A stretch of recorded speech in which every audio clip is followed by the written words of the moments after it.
Yan mga ka-ride, meron tayong Honda Beat dito na ang tinakbo eh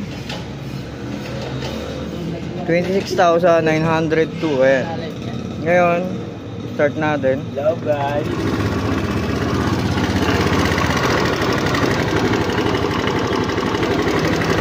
Ayan yung tunog.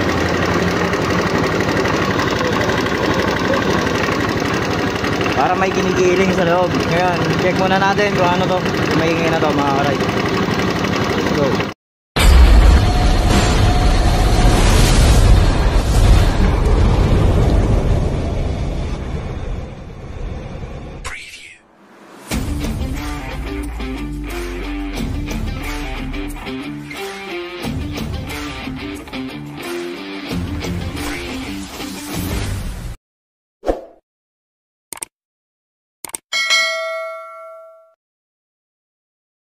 Yan, tinanggal ko muna yung panggilid na mga ka-ride para matesting natin kung talagang loob ang problema na ito.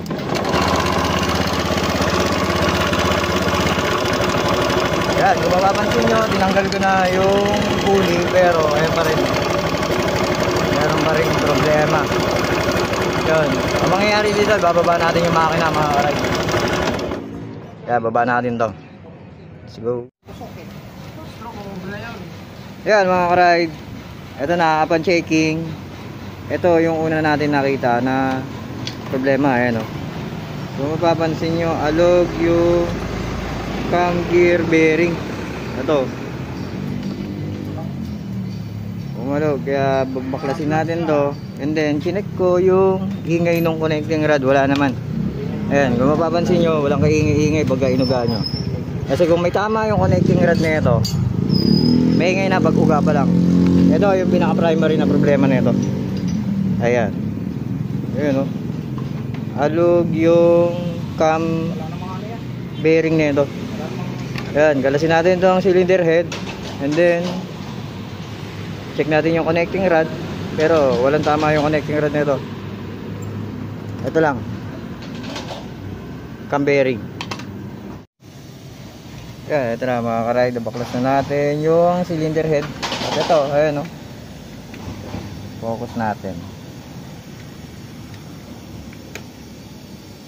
Maalog yung cam bearing. Ayan o. Yan. Yan, kalasin natin to. Kalasin natin ng bearing. Yan mga ka-ride. Ito na yung naririnig natin ingay. Ayan o. Kaya kala mo parang may ginigiling sa loob.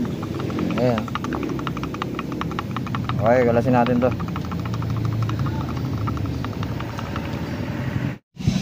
At yan, nabaklas na natin yung piston mga ka-ride. At ito, yung connecting rod is okay pa. Wala siyang alog. And then pag inuuga ko to, itong connecting rod, wala siyang kalantog.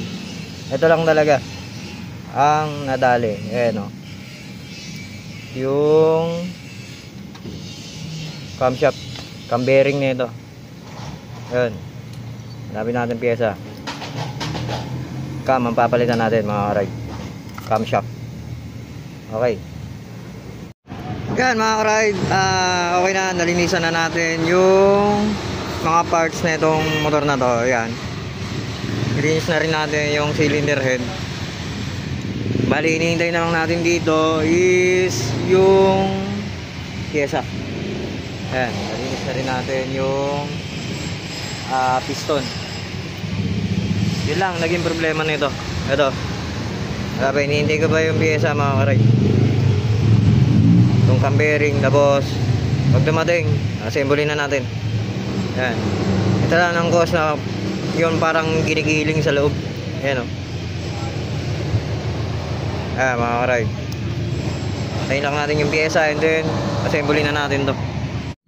Yan, ito na mga ka-ride, yung bagong camshaft natin.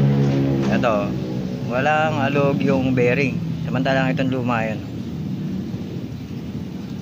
Focus mo boy. Yan, alog, ang laki ng alog. Yan, ito yung part number nya, 14 100 K50 T00. Ayan. Ayan, pwede na natin isalpak itong camshaft.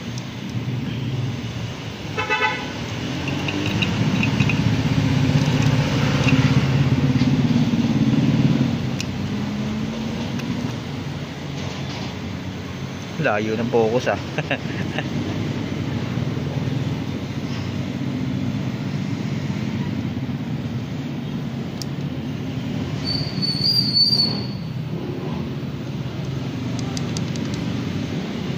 Salpak muna natin to. Hindi, assemble na natin, salpak natin. Ayun mga ride, okay na, na-assemble na natin tong ulo na ito. Ikakabit na lang natin doon sa chassis na ito. Ayan, naka-TVC na tayo, top dead center. Ayan. Yun, may linya dyan mga rider. May gatla, kailangan nakatutok yan. And then yung kunya, ito, yan, nakatutok doon sa taas. Yan. And then dito, tatlo yung pagpipiliin nyo kung saan kayo kukuha ng timing mark. Ayan o. Yan, tutok na yan. Yan, salpak na natin. Tapos moment of truth na tayo mga karide. A few moments later. Ayan mga karide, nasa-assemble ko na lahat yung mga pyesa na ito. Ayan, okay na siya. Moment of truth tayo kung maingay ba itong motor na to mga karide. Yan, ito yung ginawa nating maingay yung makina na ang takbo ay 26,000 pa lang. Ayun, start natin.